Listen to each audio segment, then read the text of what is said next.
দক্ষিণ আফ্রিকার কাছে বড় ব্যবধানে হেরেছে ভারত। নিজেদের মাঠে ভারতের এমন অসহায় আত্মসমর্পণ শেষ কবে দেখা গিয়েছে? আহমেদাবাদের নরেন্দ্র মোদী স্টেডিয়ামে গতকাল রাতে যা হয়েছে তা শুধু স্রেফ হার বললে বলা কম হবে। এ যেন আক্ষরিক অর্থেই এক ধোলাই। দক্ষিণ আফ্রিকার কাছে ৭৬ রানে হেরে টি-20 বিশ্বকাপের সেমিফাইনালের পথটা নিজেরাই কঠিন করে তুলেছে ভারত। ২০২২ সালের সেমিফাইনালের পর টি-20 বিশ্বকাপে এটি ভারতের প্রথম হার। অথচ ভারতের শুরুটা ছিল দারুণ। দক্ষিণ আফ্রিকার ২০ রানেই ৩ উইকেট তুলে নিয়ে গ্যালারিতে উৎসবের আবহাওয়া তৈরি করেছিলেন ভারতের বোলাররা। কিন্তু সেই আনন্দ বেশিক্ষণ টেকেনি। এইডেন মাকরামের দল ভারতকে শুধু হারায়নি, চোখে আঙুল দিয়ে দেখিয়ে দিয়েছে অতি আত্মবিশ্বাস আর প্রস্তুতির অভাব কি পরিণতি ডেকে আনতে পারে।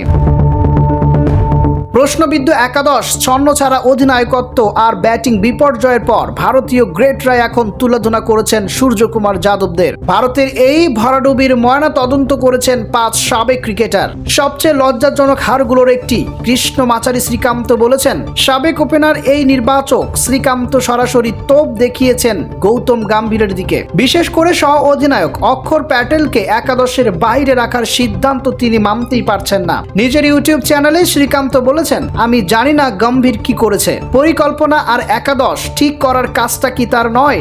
এমন অদ্ভুত কৌশল নিয়ে এগোলে তার কপালে দুঃখ আছে। এমন হারের পর সূর্যকুমার ও গম্ভীর আবারও কথা বলছে। অক্ষর প্যাটেলকে বসিয়ে রাখার পর ওদের কথা বলাই মানায় না।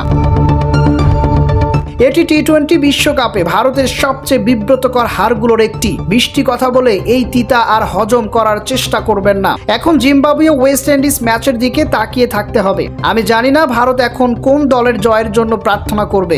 আসলে সবার আগে ওদের উচিত নিজেদের জন্য প্রার্থনা করা। এদিকে ইরফান পাঠান বলেছেন, এক গিয়ারে গাড়ি চলে না। সাবেক অলরাউন্ডার ইরফান পাঠানের মতে ভারতীয় ব্যাটসম্যানদের অতি আগ্রাসী মনোভাবই বিপদ ডেকে এনেছে। তার কথা, টি-20 মানেই শুধু অন্ধের মতো মারা নয়। তিনি বলেছেন, সবসময় এক গিয়ারে খেলা চলে না, পরিস্থিতি বুঝে গিয়ার পাল্টাতে হয়। কম ঝুঁকির বাউন্ডারি খুঁজতে হবে, ক্রিজে সময় কাটাতে হবে। কিন্তু মনে হচ্ছে ভারত দলটা চলছে হয় মারো না হয় মরো এই তত্ত্বে। যুক্তরাষ্ট্রের বিপক্ষে সূর্যকুমার যেভাবে খেলেছিল তেমন ১-২ ফর্মে থাকা ব্যাটসম্যান দরকার। তিলক বর্মা এবং পরিস্থিতিতে গুরুত্বপূর্ণ হয়ে ওঠে, কিন্তু অন্যদের ব্যর্থতায় তার ওপর চাপ বেড়ে যাচ্ছে। এদিকে সহ অধিনায়ককে দর্শক বলতে আকাশ চোপড়া জানিয়েছেন, তার প্রশ্ন, সহ অধিনায়ক হয়েও অক্ষর প্যাটেল কেন ডাক আউটে বসে? অক্ষরের জায়গায় ওয়াশিংটন সুন্দরকে খেলানোর সিদ্ধান্তকে অযৌক্তিক মনে করেছেন তিনি। আকাশের প্রশ্ন, যদি অক্ষর প্যাটেলকে খেলাতেই না পারেন তবে তাকে সহ অধিনায়ক করার কি দরকার ছিল? চোট নেই, বিশ্রামও নেই, তবু সহ অধিনায়ক দলের বাইরে।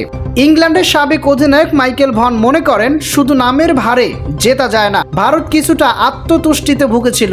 ক্রিকবাজকে তিনি বলেছেন, এটা ভারতের জন্য একটা বড় ধাক্কা। আপনি যত বড় দলই হন না কেন, শুধু মাঠে নামলে জেতা যায় না। ১৮৮ রানে তাড়া করতে হলে স্রেফ মারলে হয় না, মগজ খাটাতে হয়। দক্ষিণ আফ্রিকার মতো বোলিং আক্রমণের বিপক্ষে আরও স্মার্ট হওয়া উচিত। এদিকে ভারতের সাবেক স্পিনার অশ্বিন আঙ্গুল তুলিয়ে দেখিয়ে বলেছেন, পরিকল্পনাহীন ভারত। রিঙ্কু সিংকে ৮ নম্বরে নামানো আর ওয়াশিংটন সুন্দরকে ৫ নম্বরে প্রমোশন দেওয়াকে তিনি আত্মঘাতী বলে মনে করেন।